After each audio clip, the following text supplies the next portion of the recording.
Thank you, everyone. Thank you for coming.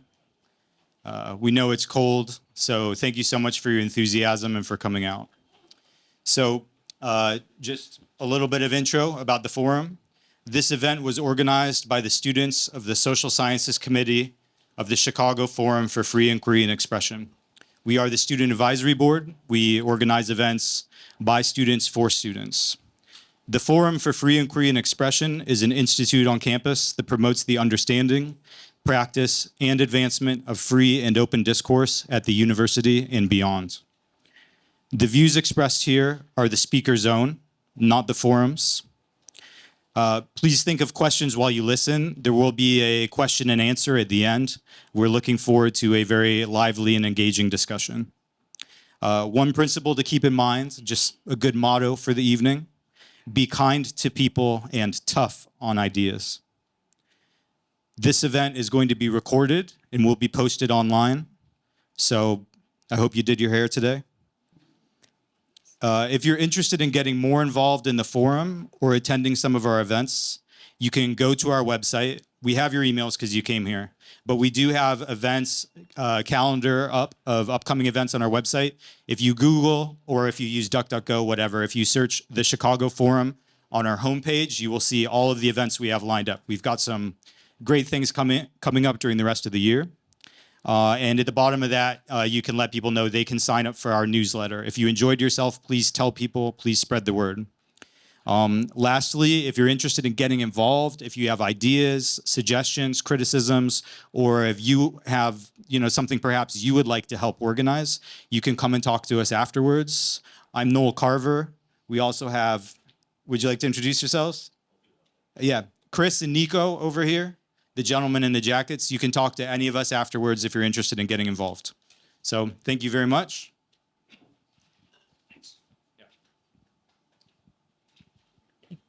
Hello, everyone. I'm Chris, one of the co-organizers, grad student co-organizers of tonight's event, and I'm honored to introduce our speaker tonight, someone who really needs no introduction, Professor John J. Mearsheimer. Of the Realist School, Professor Mearsheimer is one of the world's leading scholars in international relations.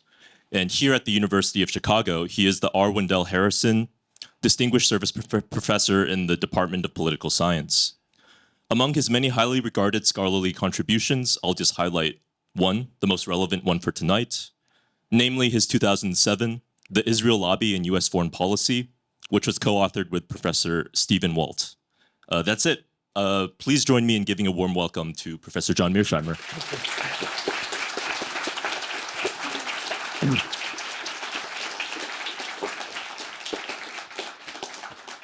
Thank you very much for the kind introduction. It's actually wonderful to be here. I love these sorts of engagements. I love talking, and I love going back and forth with people, dealing with all of the truly important issues that face us today. These are really exciting and thoroughly depressing times. And I think it's very important that we talk about issues like the subject on the table today, so that we can all get our heads around the subject and figure out for ourselves what we think. What I'd like to do here is give a talk that's in three parts. First, I'd like to make some general points about nuclear weapons. Second, I'd like to talk about the Israeli nuclear deterrent all by itself, the Israeli nuclear program. And then I'd like to talk about the Israel-Iran conflict and what that means for the possibility of nuclear proliferation, nuclear arms control, or maybe even nuclear war.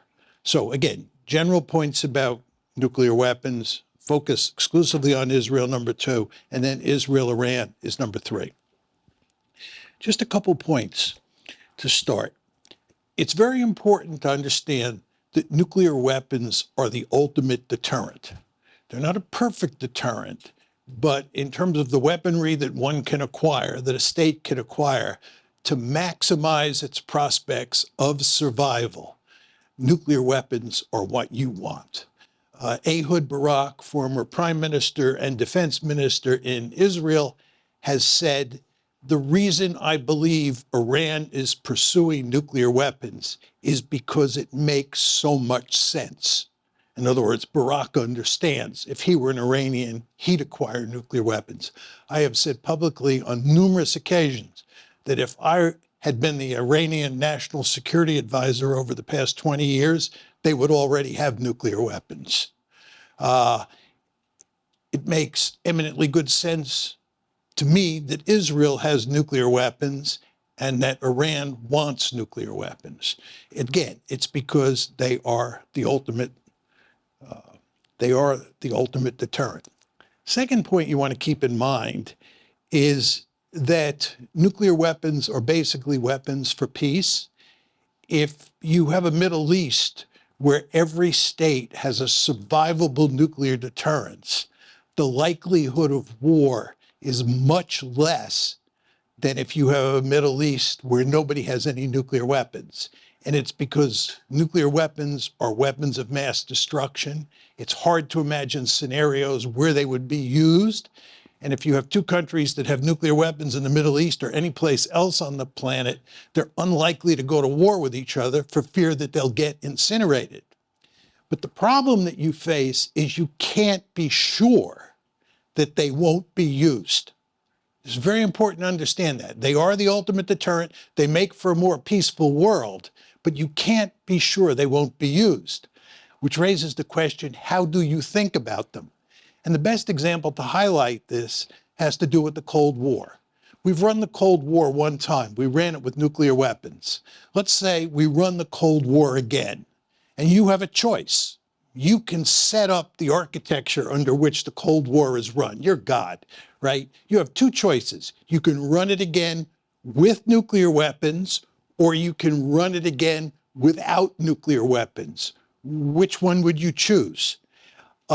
If you run it with nuclear weapons, it's highly likely that you will not have a war between the United States and the Soviet Union. If you run it without nuclear weapons, just conventional forces, it is much more likely that you'll have a war between the United States and the Soviet Union. Which do you choose? There is no approved solution here. It's really a matter of taste.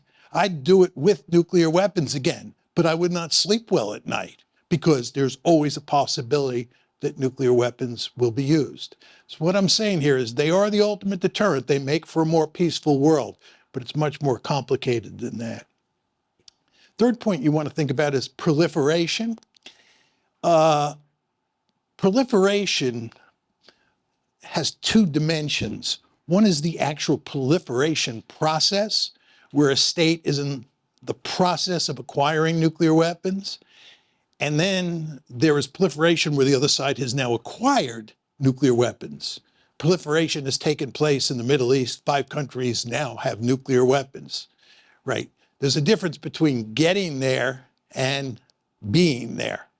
And getting there is a very dangerous process because there's a powerful incentives for other countries to attack your nuclear facilities before you weaponize. And of course, this goes to the Israel-Iran case. If Iran really does begin to go down the nuclear weapons road in a meaningful way, right, the incentives for the Israelis to attack it in the process are very powerful. You also want to remember, if Iran gets nuclear weapons, it's important that it have a survivable nuclear deterrent, right? In other words, if the Israelis were then to attack, or the Americans were then to attack Iran, if its nuclear deterrent was survivable, that would be very different than if Iran had nuclear weapons that were sitting on an airfield and were a big fat target for the Israelis or for the Americans. So if you're going to have proliferation and states are going to acquire nuclear weapons, the best situation is for those states to have survivable nuclear deterrents so they can retaliate after they're hit. Fourth point you want to keep in mind, it is in America's interest, and we act this way, to make sure that there is no proliferation. We are adamantly opposed to proliferation, period. And from our point of view, the best possible situation is one where there's only one state on the planet that has nuclear weapons. And guess who that is? Uncle Sam. Okay, we do not like proliferation.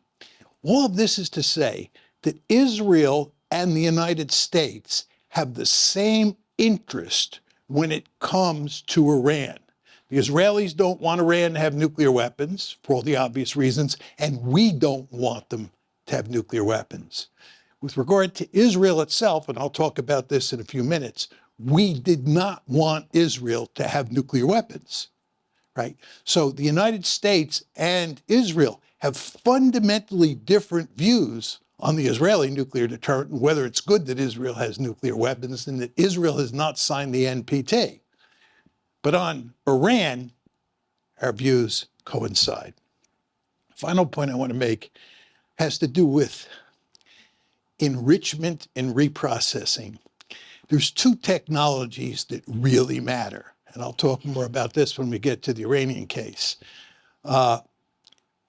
Enrichment, where you enrich uranium, and reprocessing, where you reprocess plutonium to produce bomb material.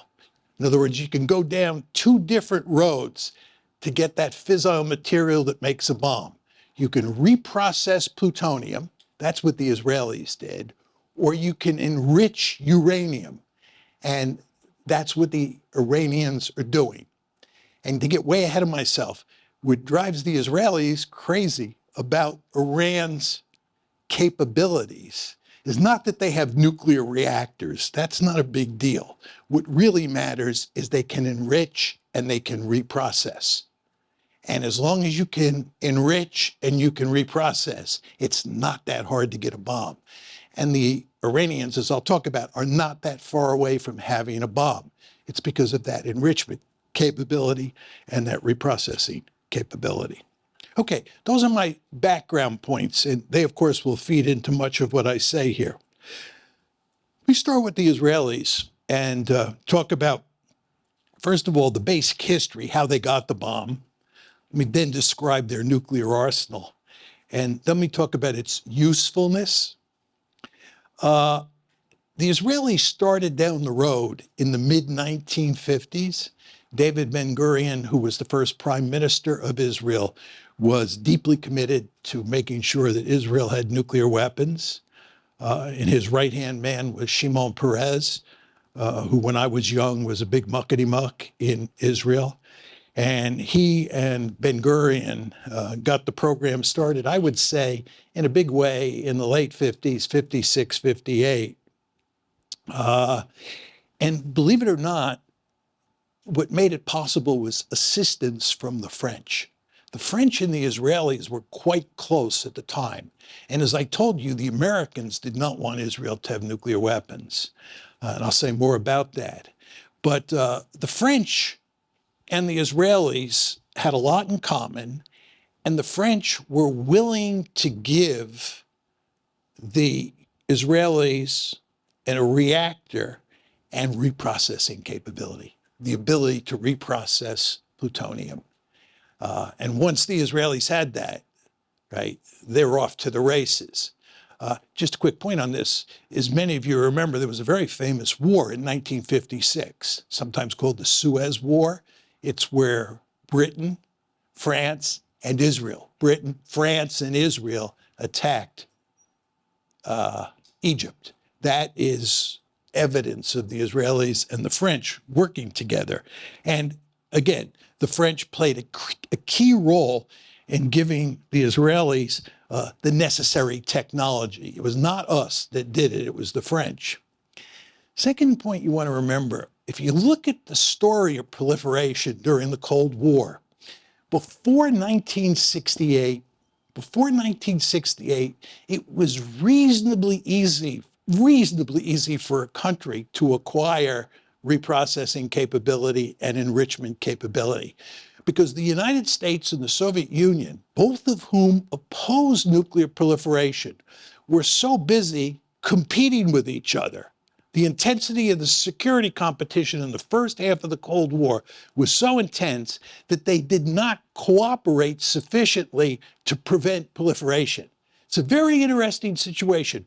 Both the Soviets and the Americans were opposed to nuclear proliferation, but they couldn't cooperate enough to really slow it down because they were involved in an intense security competition between themselves. By the late 60s,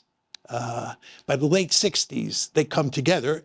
The NPT 1968, the Nuclear Suppliers Group 1975, and they don't completely shut down proliferation, but they do a great deal to shut it down. The Israelis, because they started in the 50s, as I described to you, got in before the Soviets and the Americans really cracked down. So it was in December 1963 that the Israelis'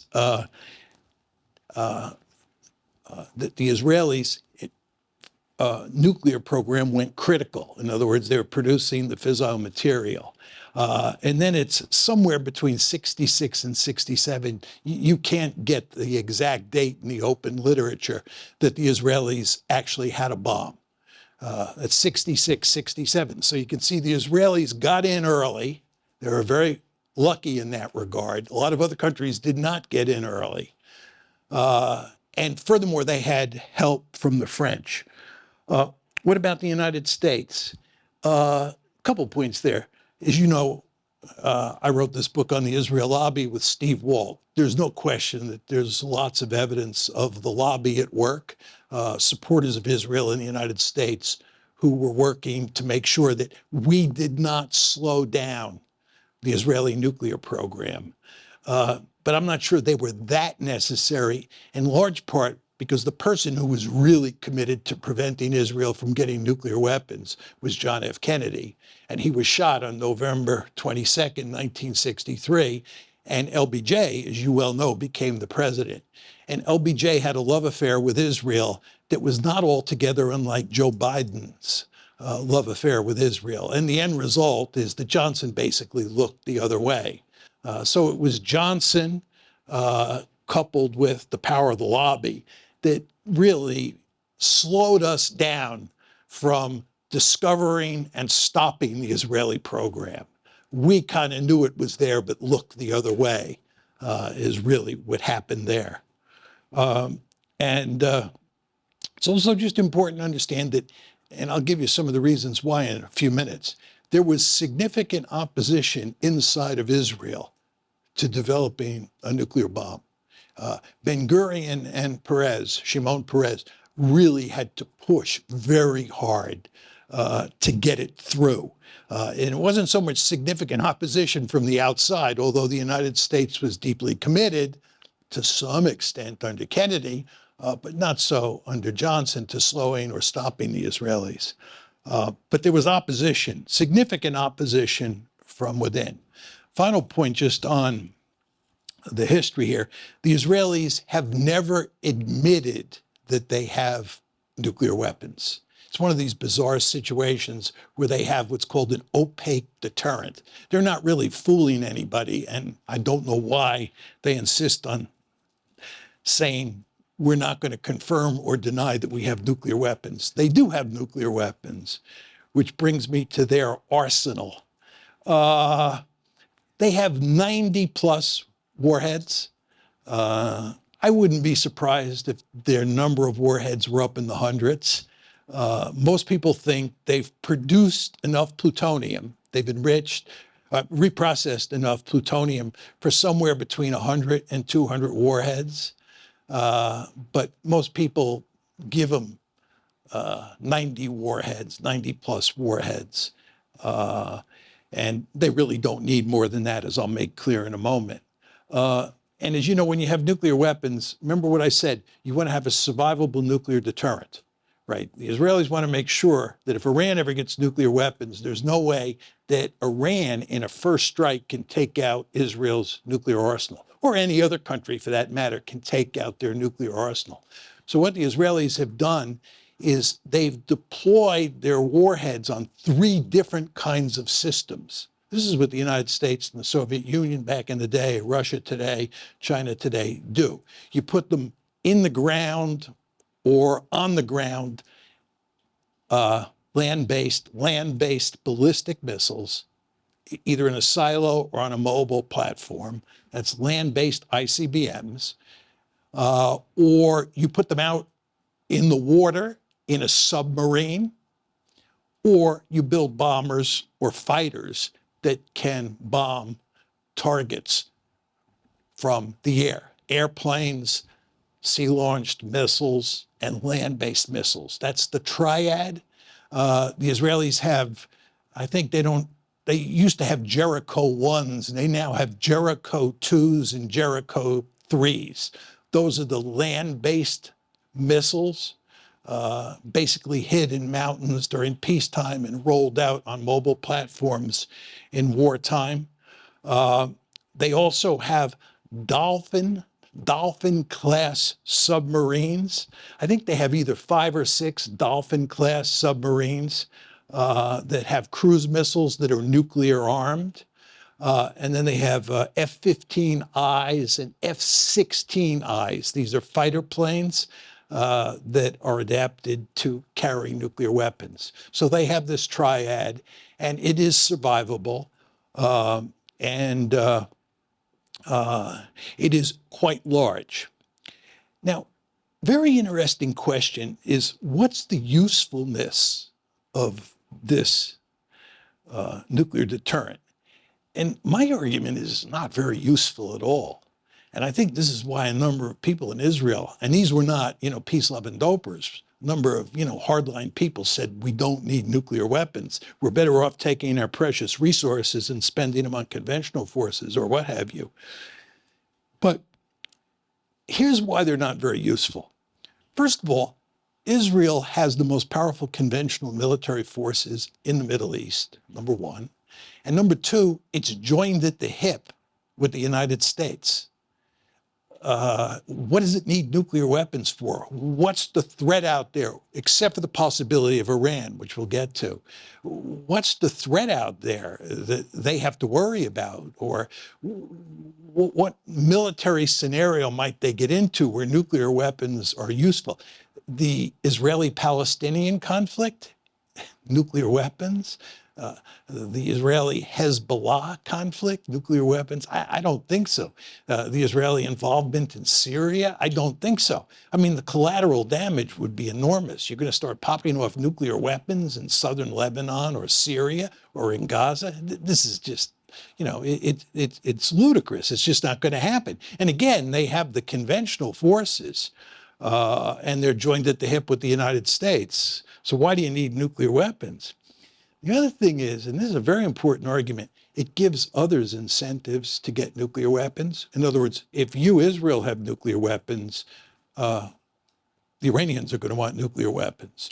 One of the real problems here, and we can talk about this, if Iran gets nuclear weapons, the Saudis have said they're going to get nuclear weapons. If the Saudis get nuclear weapons, the Turks are going to get nuclear weapons. The Iraqis are going to get nuclear weapons. The Egyptians are going to get nuclear weapons. The nightmare scenario here from Israel's point of view, and even from the United States' point of view, is not just that Iran gets nuclear weapons and then you have Iran and Israel, which is very dangerous in and of itself, as I'll make clear. But the problem is that others will have an incentive to get nuclear weapons too. So the argument can be made that if you're an Israeli, a much smarter strategy is to hedge. In other words, sort of have the capability to build nuclear weapons rather quickly if need be. But given the situation that you're in now, don't build nuclear weapons, don't have any nuclear weapons capability, because you don't want to incentivize other countries to follow in your footsteps. Now, how you think about that, by the way, gets back to the earlier point that I made to you about, do you want to live in a Middle East where every state has nuclear weapons, survivable nuclear deterrence, and war is not likely at all? Or do you want to live in a Middle East where nobody has nuclear weapons? And the Israeli view is, we want to live in a world where only one country has nuclear weapons in the Middle East, and that's us. And that's perfectly logical from a strategic point of view. Now, just one quick story that I always find very interesting on where Israel's nuclear deterrent came in very usefully, or proved to be very useful. 1973, most of you are too young to remember this, but in 1973, the Egyptians attacked across the canal, Suez Canal, into the Sinai, and the Syrians attacked in the Golan Heights. The Israelis got caught with their pants completely down. Right, the Great Surprise Attack on October 7th was the second time that Israel has been a victim of an almost complete surprise attack. And the Israelis thought that this was the end. They really did think it was the end because the Egyptians and the Syrians did very well in the first 2 or 3 days of the battle before the Israelis turned the tide. And the Israelis panicked, and Moshe Dayan, who was then the Minister of Defense, went to Golda Meir, who was the Prime Minister, and told her that it was time to get the nuclear weapons out. So she gave him permission to assemble 13 nuclear weapons. So the Israelis assembled 13 nuclear weapons. And they did it in a very obvious way so that we would see it, we meaning the United States. And we would rush huge amounts of armaments to the Israelis to help them stabilize the situation and turn the tide. So in a very important way, those nuclear weapons proved to be very useful for the Israelis in 1973. But they were not useful in the way we usually think about nuclear weapons, providing deterrence or coercive capability. Okay, that's the basic story on what you have with Israel. Let's now talk about Israel versus Iran, which is an issue of huge importance. And I'm going to talk about it from Israel's point of view because the topic that I was asked to speak about was Israel and nuclear weapons. So I want to talk about Israel and how it thinks about Iran having nuclear weapons. And again, you want to remember what Ehud Barak said and what I said about having nuclear weapons, right? There are very powerful incentives for the Iranians to have nuclear weapons. You want to understand that the United States and Israel would not be threatening to attack Iran today the way they're doing if Iran had a nuclear deterrent. The Israelis and the United States would be much more cautious. So you just want to understand there's a deep-seated sort of imperative, strategic imperative to acquire nuclear weapons on the part of Iran. And you also want to understand that from Israel's point of view, this is an existential threat, right? The idea of Iran, which is a mortal enemy, and there's no question, you can argue about who's to blame for this situation, but there's no question that Iran and Israel are mortal enemies, and that the Iranians view Israel as an existential threat. That's why they think about getting nuclear weapons. And the Israelis think about Iran as an existential threat, and that's why the Israelis are so interested in eliminating any possibility of that happening. Okay, what's the story look like here? It's quite clear that up until 2003, the Iranians were pursuing nuclear weapons. They were bent on weaponizing up until 2003. That was the year of the first Gulf War. That was not the first Gulf War. That was, I guess, the year of the second Gulf War. That's when we invaded Iraq. We really spooked the Iranians because we took down Saddam so quickly. They backed off. The American intelligence community has said since then, since 2003, that there's no evidence that Iran is pursuing nuclear weapons. But the problem is Iran has enrichment capability and it has reprocessing capability.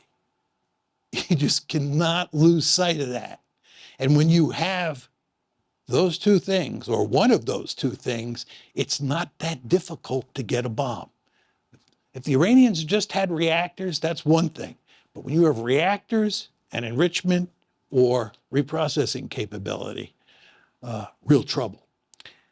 So what happens is that the Israelis put huge pressure on us, and we have our own incentives, which are very similar to the Israelis, to make sure that the Iranians don't use that reprocessing capability and that enrichment capability to weaponize.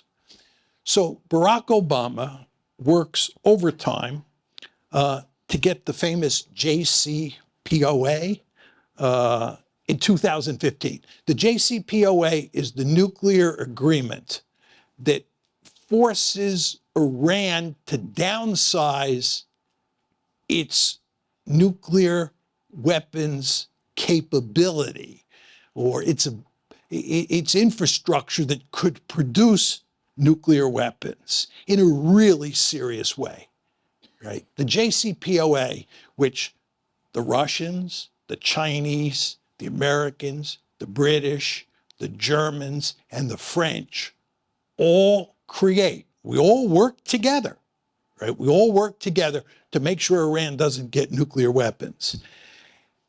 The Israelis, in the person of Benjamin Netanyahu, are adamantly opposed. Netanyahu does everything he can to sabotage the JCPOA. And his reason is, first of all, they have enrichment and reprocessing capability. And two, the JCPOA has sunset clauses. It doesn't last forever, right? And what Netanyahu wants is for us to not agree to the JCPOA, number one. And then once we agree, he wants us to tear it up. Well, lo and behold, who becomes president in 2017? He just became president again. And who in 2018 tears up the JCPOA, or at least pulls us out of the JCPOA? Donald Trump. So in 2018, we're out of the JCPOA for the reasons I just described to you. And Trump says, what we're going to do is come up with a new strategy. The new strategy is maximum pressure. Maximum pressure is maximum economic pressure, sanctions, tariffs, all this stuff. Economic leverage. We're going to bring the Iranians to their knees and forget this JCPOA. Joe Biden, who runs against President Trump in 2020, wins, of course. Biden becomes president in January 2021. And one of his campaign promises, and one of the things he says he's going to do as soon as he takes office is reinstitute the JCPOA, or we're going to rejoin the JCPOA. Biden fails. He fails. So JCPOA is dead. And he actually, a little bit, relaxes the maximum pressure campaign that Trump had. So where are we now? Where we are now is that the Iranians are enriching uranium.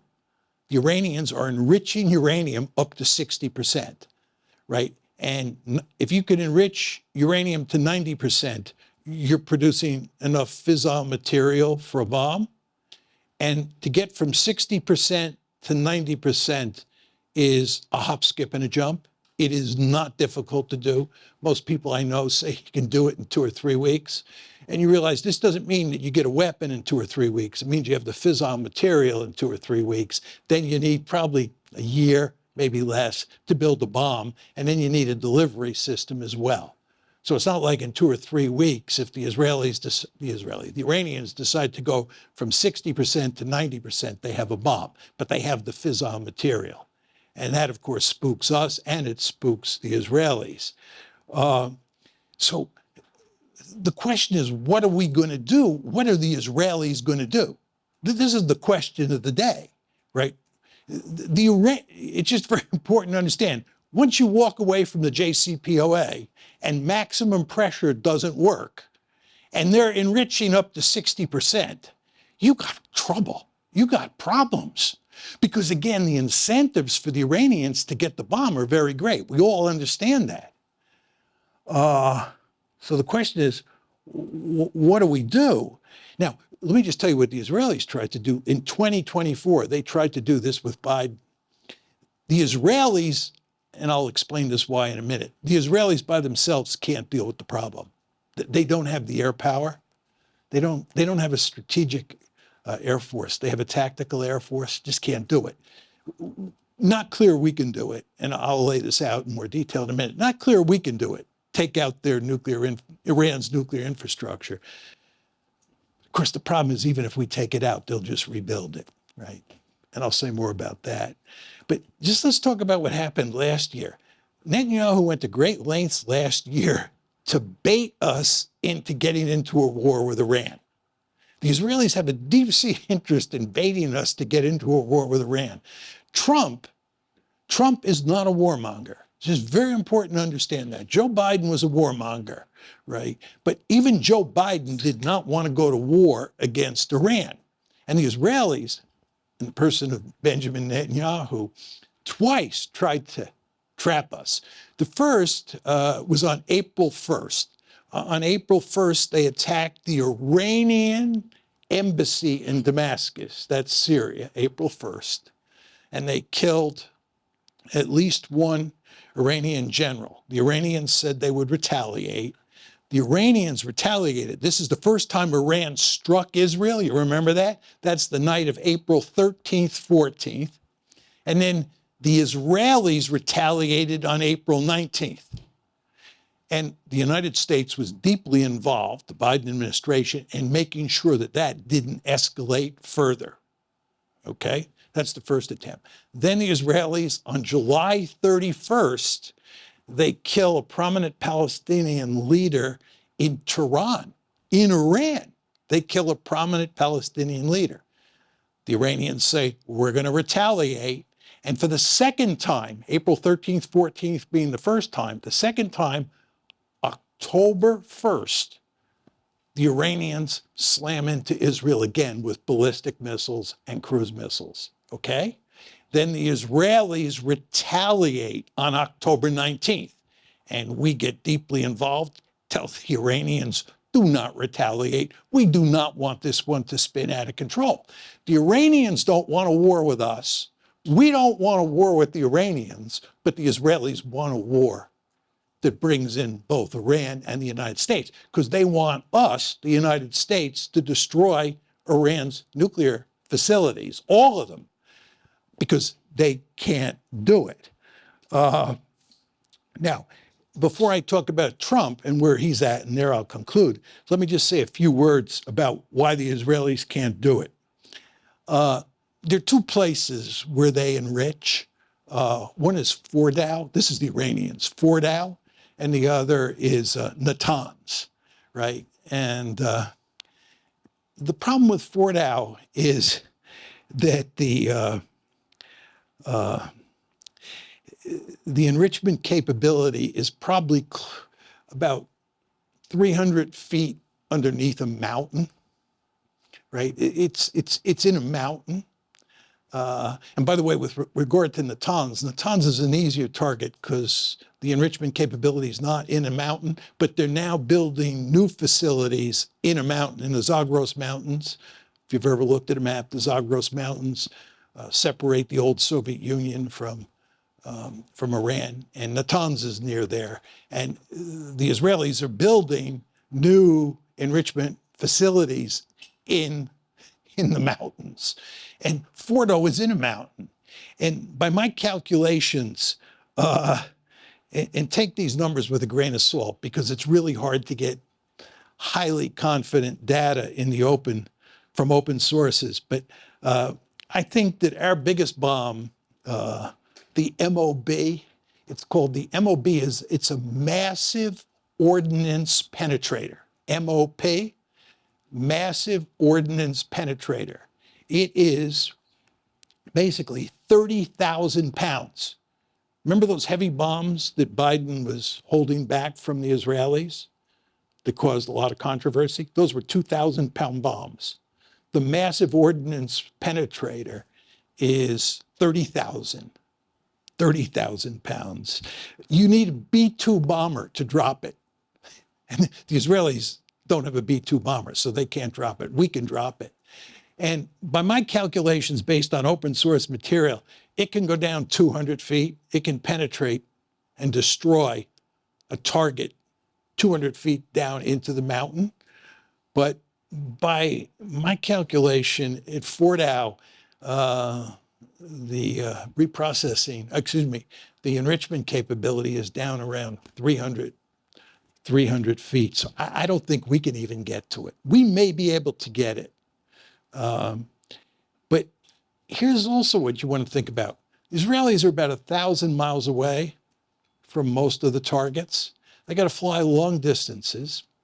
They don't have a lot of refueling capability. Very important to understand, because they're going to have to spend a lot of time over the targets. Because if you do an air campaign like this, right, you got to go up there and you got to deal with the air defenses on the ground, and you got to deal with any aircraft that come up to meet you.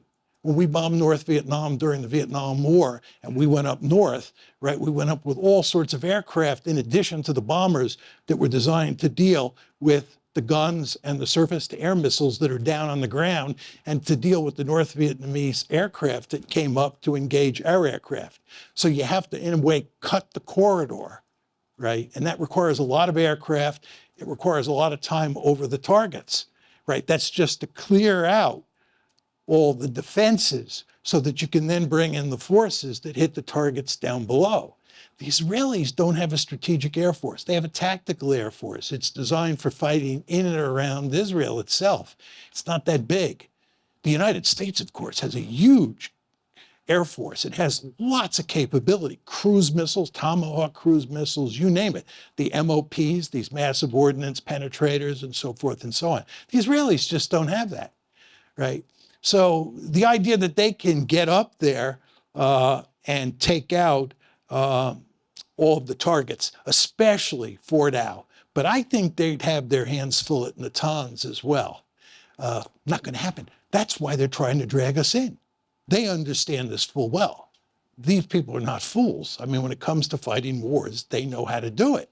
They understand they cannot take out the target set. We stand a chance. As I told you, I have my doubts about the MOP, or the MOB. I don't know whether it's a massive ordnance bomb or a massive ordnance penetrator. I think it's MOP, massive ordnance penetrator. But anyway, we can do it. But here's the problem you face then. They'll just rebuild it. As many of you who've taken classes with me have heard me say, during the Cold War, when the Soviets exploded a nuclear weapon in 1949, that year and then for the next few years thereafter, we gave serious consideration to going in and destroying their nuclear facilities. We had nuclear weapons. They didn't. They were in the process of building them. So we said, let's think about going in there and destroying Soviet capabilities. And we decided not to do it for one very simple reason. They would rebuild. They'd go to the Ural Mountains, they'd dig in, and they'd come out with nuclear weapons, and they'd be mad as hornets. And this is the problem that you face with the Iranians, especially if the Israelis attack them. Okay, the Israelis attack them, I'm wrong. They take out their nuclear capabilities. They rebuild that capability. They end up with nuclear weapons in 7 years. They're paranoid and mad as hornets. The Israelis are paranoid and mad as hornets. And then you get into a crisis. That's not going to have a happy ending in all likelihood, right? And this is what we basically decided with the Soviets. Same thing was true with the Chinese.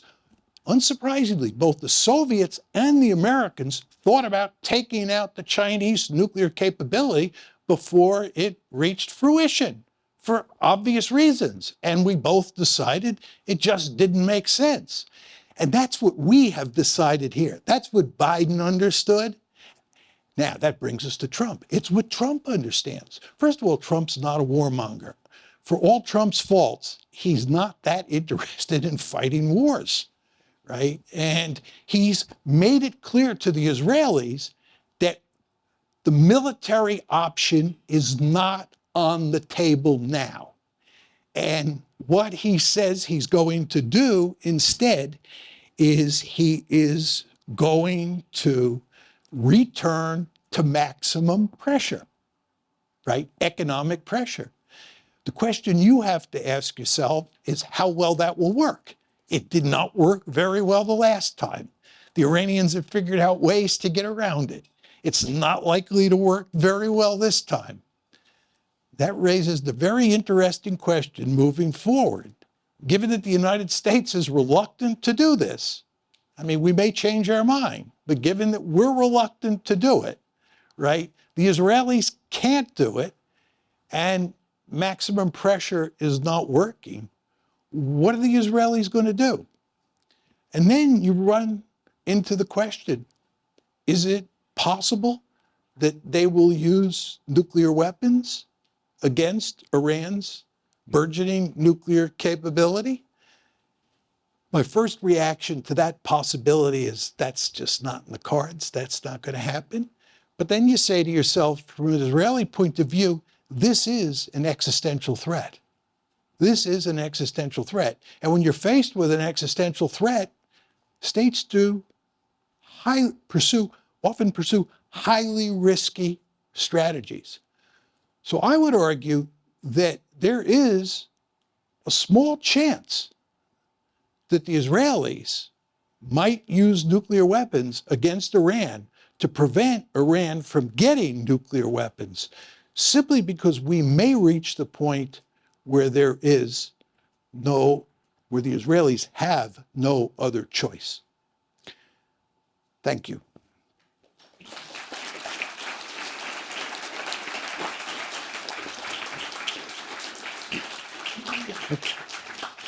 Thank you, Professor Mearsheimer. So we're going to do the Q&A now. So I'll come around with this mic. So if you just raise your hands, and just a reminder, make sure you ask a question and try to keep it brief because we don't have a whole lot of time here. So I see a hand in the back. I'll start there, and then I'll just try to make eye contact with me.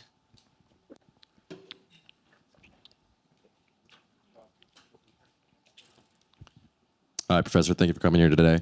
I've seen the 2 to 3 week timeline for nuclear fission material for several years now, and then I've also heard the follow-up sentence constantly, which is that weaponization after that, building the missile, the warhead, would take something like a year. But I've also seen recently that certain oppositional great powers, oppositional from the perspective of the United States, have expressed willingness to give advanced missile technology to their allies. I'm mainly thinking about Russia giving certain advanced technology to North Korea. If a power like Russia or China were to no holds barred say, we want to advance the Iranian nuclear program, to what extent could that technological sharing cut that 1 year period? Thank you. This is a great question. You want to remember what I said about combating proliferation during the Cold War? I said during the first half of the Cold War, up until roughly 1968, the United States and the Soviet Union both wanted to prevent nuclear proliferation. They just couldn't coordinate. And after 68, they coordinated NPT, Nuclear Suppliers Group. Soviet Union didn't like proliferation. Remember what I said about the JCPOA, China, Russia, the United States, France, Britain, ... Okay, none of them wanted Iran to have nuclear weapons. Cutting against that to some extent is the fact that given our crazy foreign policy over the past few years, mainly under the Biden administration, we've driven the Russians, the Chinese, the North Koreans, and the Iranians together. And the Iranians and the Russians have just signed a strategic agreement. I think it was in December of 2024, which, gets to your point. Are the Russians likely to give Iran nuclear capability or help them acquire nuclear weapons, maybe protect them or what have you? My view, and I think the evidence supports this, is that the Russians have no interest Iran having nuclear weapons now any more than they did in 2015 or back in the Cold War.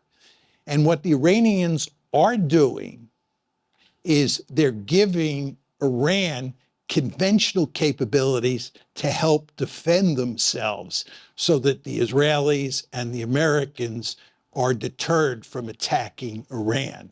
So I think that's what's happening here. One final point.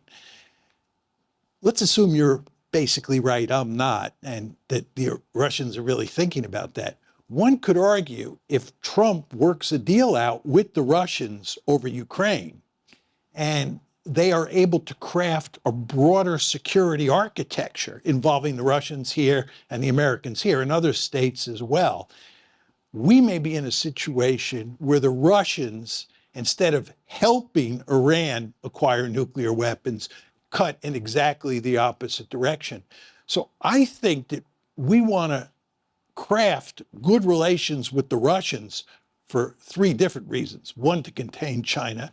2, to put an end to the war in Ukraine. And number 3, the Iran issue. I think we want them to help us because I think this is a very dangerous situation. Let me put it differently. I think this is potentially a very dangerous situation for reasons I said at the very end of my talk. Just ask a quick follow-up. If China were to see benefit from holding us in the region, perhaps Russia's out of the equation, the Chinese want to give advanced missile technology, is that a possibility you see? No, they're not going to do that. Hi, Professor. Thank you for the talk. We had previously seen Trump make comments about turning Gaza into Riviera. And when asked about the possibility of U.S. troops in Gaza, he said that may happen, though he quickly walked back these claims. Even without these troops, I feel that such a stance is quite provocative. And my question to you is: do you feel that this posturing and also Benjamin Netanyahu's support of this position, do you think it's another way of Israel trying to, I guess, kind of trap us in the same ways that you were talking about before into possibly escalating into a conflict, or at least get our foot in the door towards such a possibility? Well, I would say when it comes to the U.S.-Israeli relationship, Israel has a set of objectives.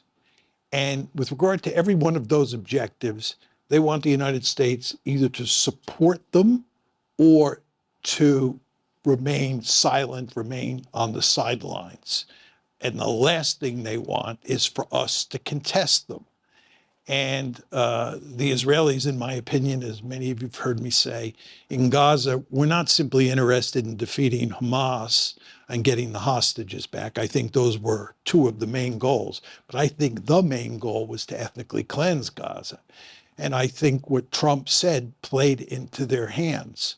I actually my gut tells me that Trump, that Netanyahu didn't tell Trump to say what he said in that famous press conference that Trump and Netanyahu had together. I think that Netanyahu was probably as surprised as the rest of us were by what Trump said.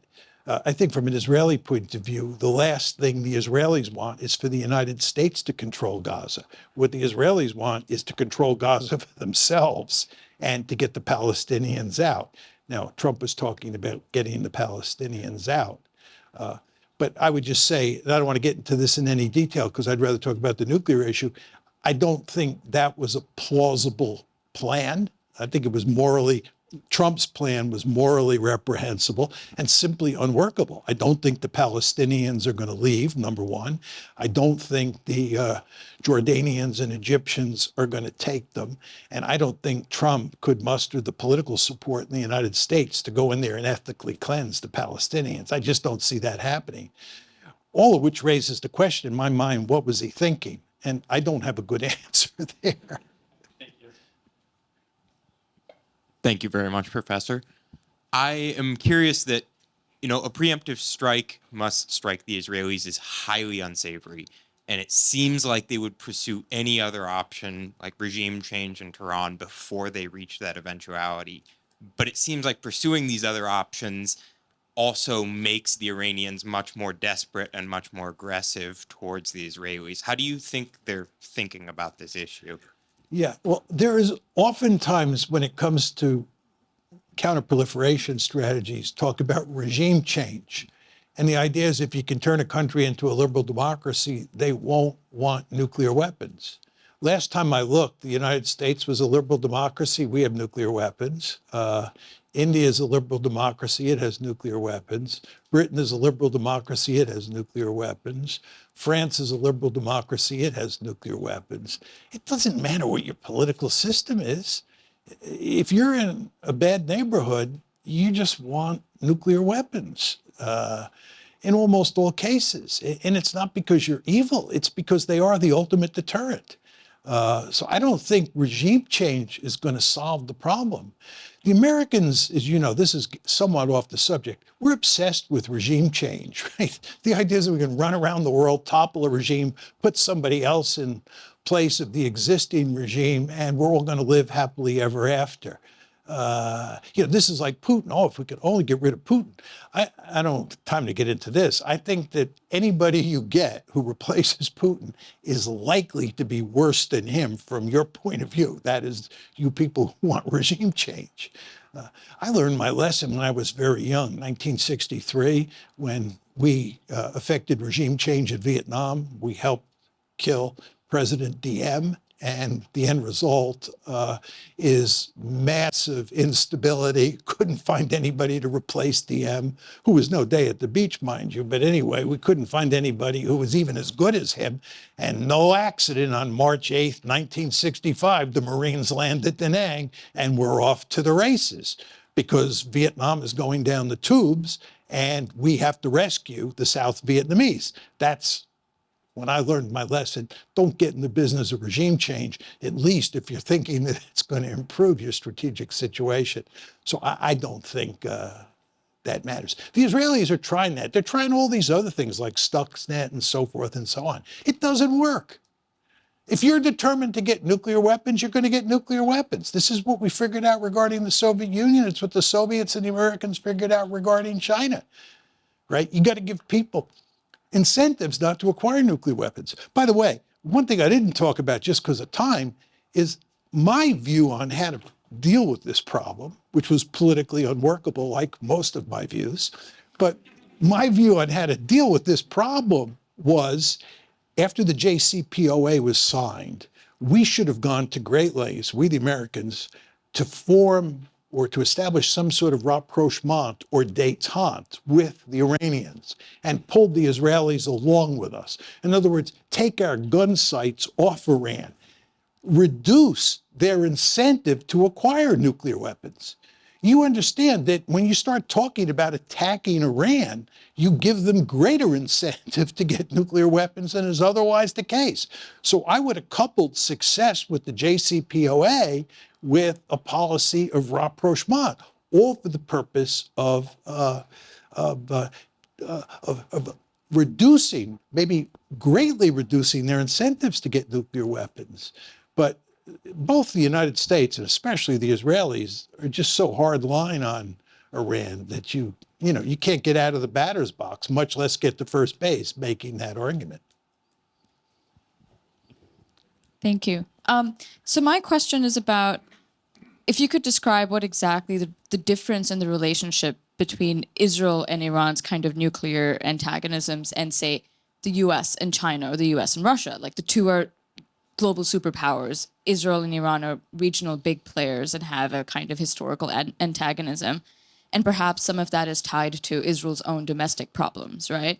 I don't think China has a major interest in what goes on domestically in the US, but Iran, it seems, perhaps has an interest in what's going on in Israel in terms of what's in the West Bank or Gaza. So how does that affect, like, the international and domestic planes intersecting the relationship?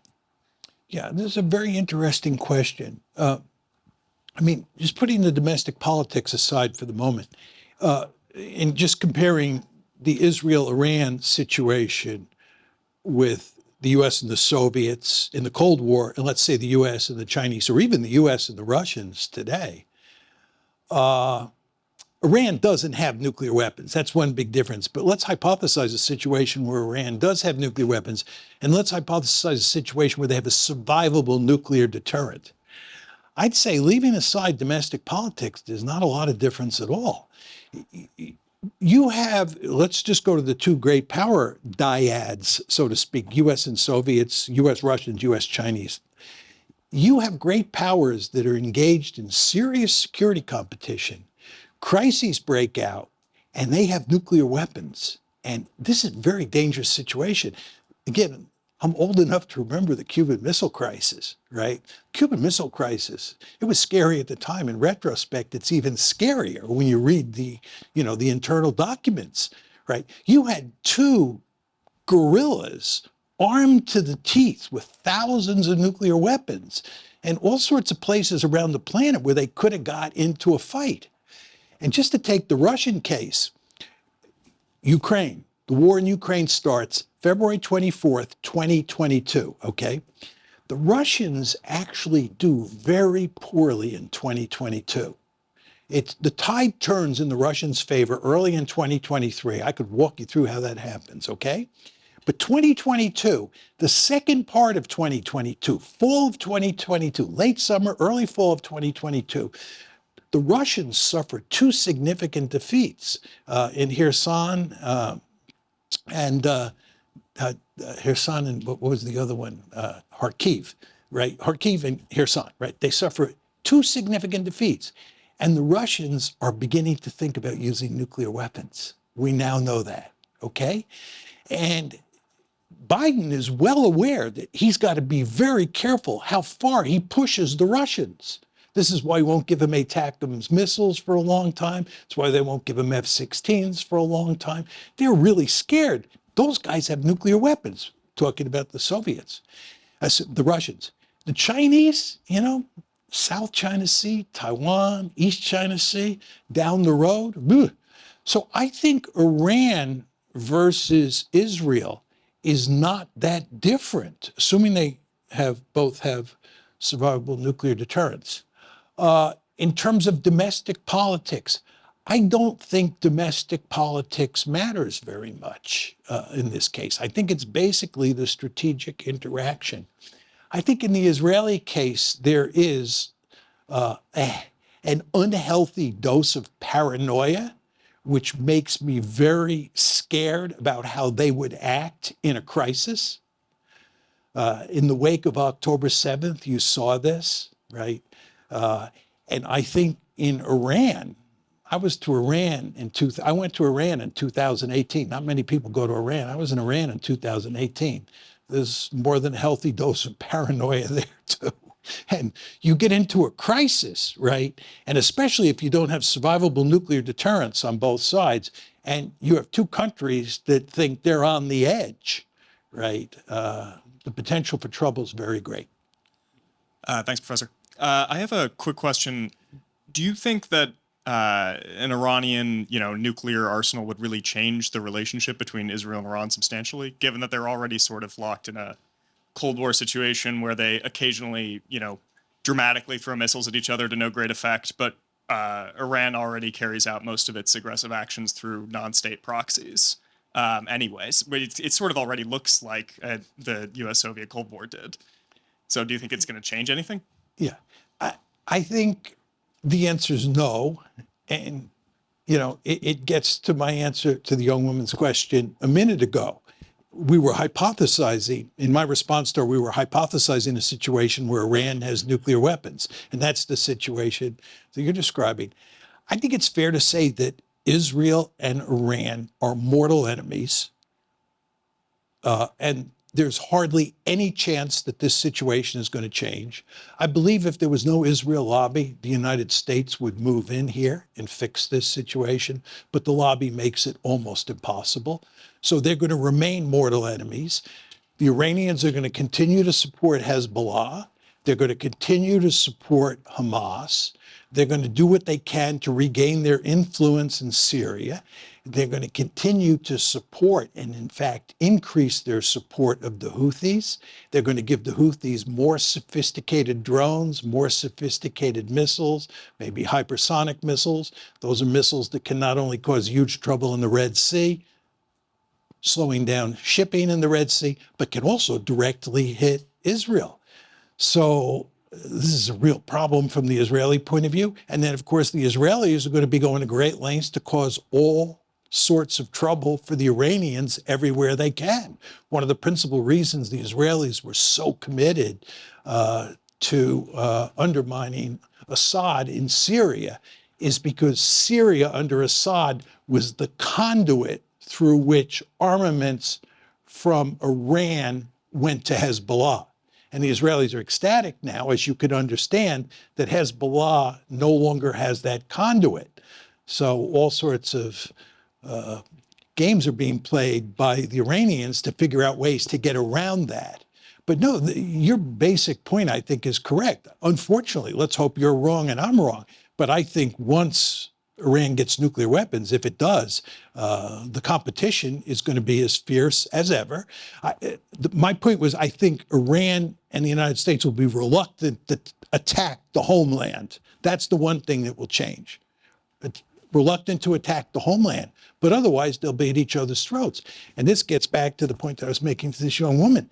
Crises seem inevitable to me. It's like the U.S.-China competition. This one's probably going to play out over the next 30 or 40 years. I'll be in the ground, so you'll have to tell me what happened. But I find it hard to believe that you won't have a serious crisis or two. And then the question is, can you manage your way out of it? We managed our way out of the Cuban Missile Crisis, and I think we were so spooked by the Cuban Missile Crisis that, we went to great lengths to make sure we didn't get into another one of those. But, who knows for sure? And this all gets back to the point that I made to you folks at the very beginning about, do you want to live in a world where states have nuclear weapons, or do you want to live in a world where there are no nuclear weapons? And what you really want to think about, and this is a really important point, you want to think about what the world would look like today if we didn't have nuclear weapons, right? Again, I'm not making the argument that it would be good to do away with nuclear weapons. You can make that argument. And if I had to make it, I could make a powerful case for it. But I can make a powerful case on the other side as well. But, you know, we're in a multipolar world. We have three great powers in the system, all sorts of potential for trouble among them, number one. And then we got countries like North Korea. We have countries like Iran. And, you know, we have all these middle range powers, Iran being one, Turkey being another, who are all throwing their weight around in all sorts of ways. So there's a lot of potential for trouble. And I think absent nuclear weapons, it'd be a more dangerous world. Hi, Professor. So my question is that personally, I believe that either armed control or nuclear control highly relies on large countries' collaboration, especially U.S. using its hegemony power to restrict those smaller countries. So, and we also seen that Ukraine gave up its nuclear power, and that it apparently doesn't turns out very well for Ukraine. So in the future, we know that Trump is retreating from many of the international collaboration or contract. Do you think this would incentivize more smaller countries to engage in nuclear power? Because like U.S. would lost interest in restricting them, and also the previous contract apparently doesn't matter anymore. Yeah. Two sets of excellent questions, and let me take the last set first. You talked about Trump pulling back the United States from various commitments, and you talked about the fact that Ukraine gave up its nuclear weapons in 1993 or 1994, and look at what's happened to Ukraine. And your question is, does that incentivize other countries? There's no question. If you look at what happened to Ukraine, if you look at what happened to Colonel Gaddafi in Libya, we told Colonel Gaddafi, he had a nuclear weapons program. He didn't have the weapons. We told Colonel Gaddafi, give up your weapon, your nuclear weapons program, and we will leave you alone. How well did that work out? Right? Not well at all. Colonel Gaddafi was a fool. He should have never given up his nuclear weapons program. And I don't know if you know this, but I'm probably the only person in the West, the only person who said Ukraine should not give up its nuclear weapons, right? But anyway, the message that is now being heard around the world is it's nice to have a nuclear deterrent, right? Coming from a slightly different angle. Trump starts to pull back. The incentives for our allies to go get nuclear weapons is very great. The South Koreans, right? During the Cold War, I don't know if you know this, during the latter part of the Cold War, South Korea and Taiwan began to go down the nuclear road. Taiwan wanted nuclear weapons. Are you surprised? You shouldn't be. South Korea wanted nuclear weapons. Are you surprised? You shouldn't be. But the point is, you start to pull out, right? And the incentive structure for countries like Germany begin to change drastically. Germany doesn't need nuclear weapons today because it has Uncle Sam sitting on top of it. It's part of NATO. And we provide nuclear deterrence. It's the American nuclear umbrella. Same thing is true for Japan. I'm Japan, I'm South Korea. I see Donald Trump, the way he treats allies, talking about retreating from this place or that place. Boy, I start thinking about nuclear weapons, right? So that's a real problem there. Colin Powell's standard for the United States military was to be ready for 2 major regional contingencies. And I think that a lot of strategists might be thinking right now that the United States can't both economically contribute to fighting to a stalemate in Ukraine while also fighting 1 or 2 wars in other parts of the world. So my question is, if the United States and China get into a war over Taiwan, how does the United States being spread too thin already affect what you think would then happen in the regional conflict between Israel and Iran when it comes to nuclear proliferation?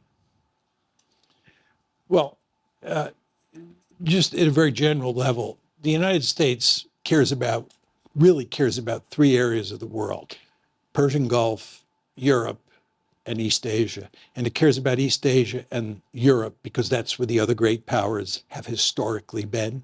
Those are the two most important areas of the world. And we care about the Gulf because that's where the oil is, and oil really matters to us.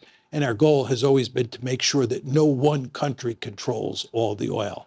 We're not deeply involved in the Middle East because of Israel for strategic reasons. If anything, Israel is a strategic liability. It's not even a strategic asset. We're deeply involved in the Middle East / Persian Gulf because that's where the oil is. That's what we really care about. The problem that we face today is that historically, Europe has been the most important area of the world for us, and East Asia has been either the second most or third most important area of the world for us. For the first time in our history, go back to 1783 and march forward to 2017, Europe was the most important area of the world because the European great powers were more powerful than the Asian great powers. And the Soviet Union, which was a Eurasian great power, had most of its military might in Europe, not in Asia.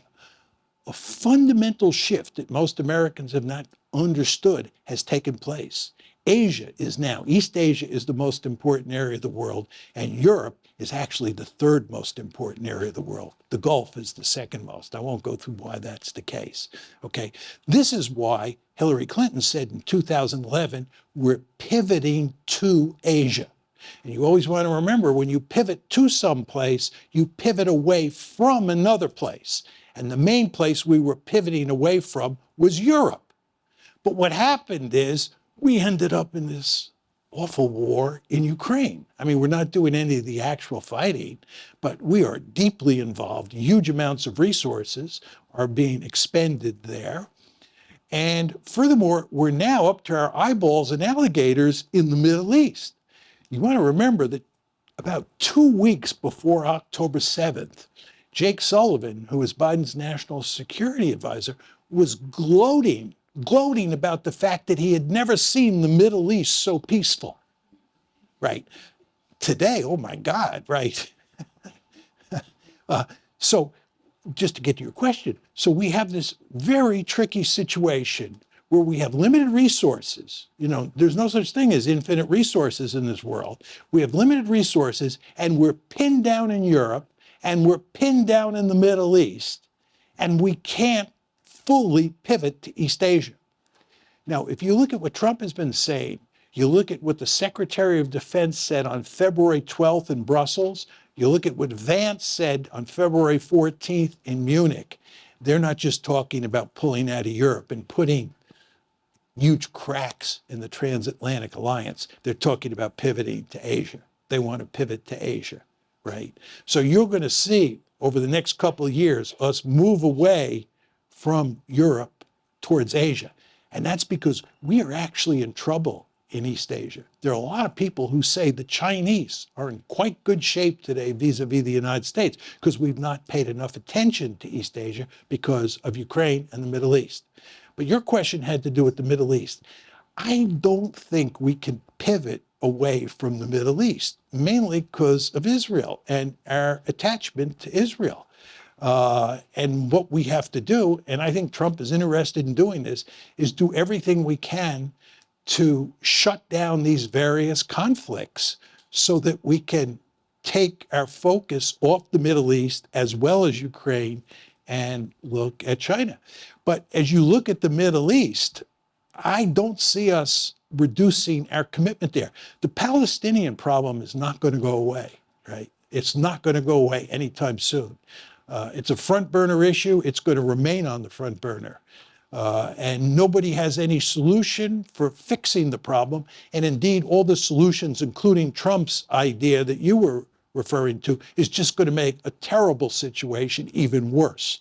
And then there's the Iran problem, which we talked about before, and the Hezbollah problem. Hezbollah is not going away. Here in the Western media, we're told that the Israelis decimated Hezbollah. They're weakened. They're basically knocked out. The former Israeli defense minister, Yoav Gallant, issued a tweet about 2 weeks ago. I have it if anybody's interested. He said all this talk about how we defeated Hezbollah is ridiculous. We had remarkably little success against Hezbollah in southern Lebanon. And yeah, we killed a number of their leaders, but they have lots of leaders. We've killed their leaders before, and they replaced their leaders, right? So decapitation just doesn't buy you very much. So Hezbollah is still there. There's big problems in southern Lebanon. The Israelis won't get out of southern Lebanon. The Lebanese government is asking them to get out and so forth and so on. Syria is a mess. And the Houthis are not to be underestimated. The Houthis, have proven just how tough they are. And as I said before, they'll be further armed. So I don't see us getting out of the Middle East anytime soon in any meaningful way. I think it's Ukraine and Europe where there may be some reduction. If Iran were to leave nuclear weapons like they're manufacturing, do you think Israel would still view it as an existential threat? It's a very interesting question.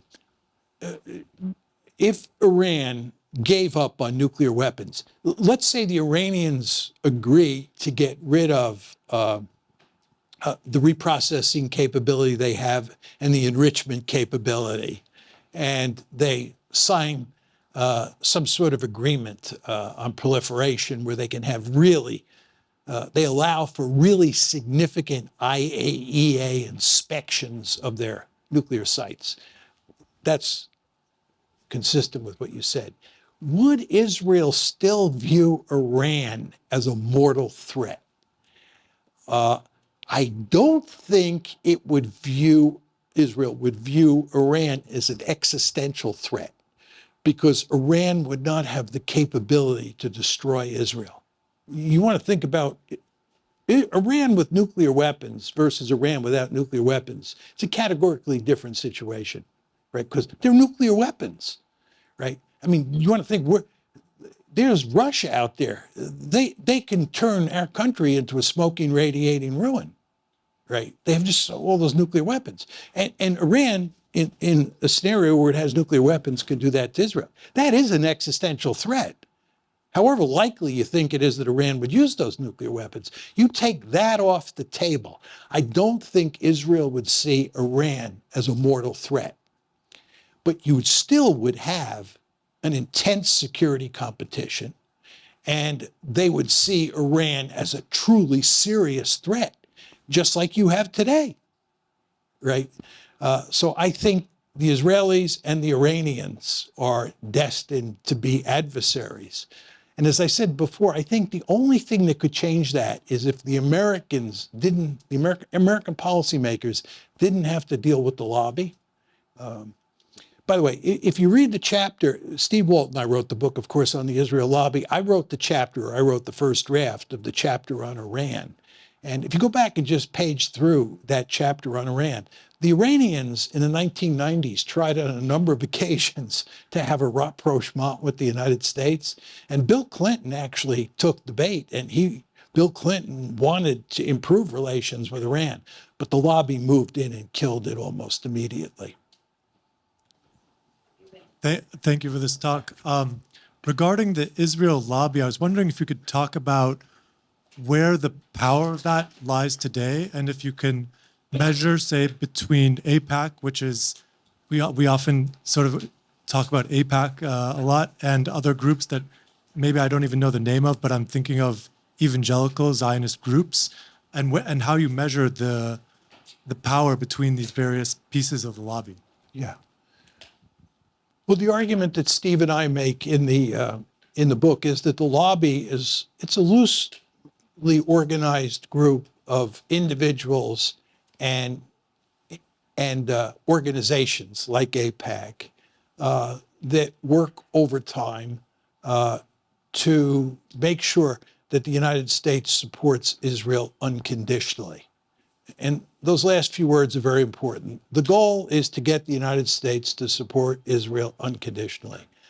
As you know, any two states sometimes have the same interests, and sometimes they have different interests. And when they have different interests, the lobby goes to great lengths to make sure that the United States supports Israel. And it is a remarkably successful lobby. And it has to do with the fact that it is comprised of very smart and very clever people who are profoundly dedicated to getting the United States to protect Israel. And the United States political system, this is no great insight on my part, all sorts of people have written about this. The United States political system is set up so that lobbies or interest groups can wield huge amounts of influence. You've heard of the National Rifle Association, the AFL-CIO, there's a Cuba lobby. All of these interest groups wield great power in the American political system. And the fact is that the Israel lobby, I think, is by far the most powerful interest group. And it is because it is so well organized, it includes such smart people, and it has lots of resources, including money that it uses to influence elections. There's nothing illegal about this, right? There's nothing immoral about this. It's the way American politics works. You could make certain arguments that organizations like AIPAC should be treated as lobbies that are representing a foreign government. That's not the case. You can make that argument, but it's not treated as an organization that represents a foreign government. So what it does is perfectly legitimate, and it's just highly effective. Just one further point on this. I mean, the people in the lobby think they're doing Israel a big favor, right? They think that getting the United States to support Israel unconditionally is good for Israel. I actually believe the opposite. I believe the lobby is Israel's greatest enemy. And my main point to illustrate that, I can't go into this in great length, has to do with the two-state solution, right? I think Israel's only hope for living peacefully with the Palestinians is to have a two-state solution. You all understand there are probably about 750,000 there are about 7.3 million Israeli Jews and 7.3 million Palestinians, roughly. So you have rough equality. This is inside Greater Israel. Greater Israel is Gaza, West Bank, and Israel before 1967. We used to call it Green Line Israel. Israel from 1948 to 1967, plus Gaza, plus the West Bank. That's Greater Israel. And there are about 7.3 million Palestinians, 7.3 million Jews.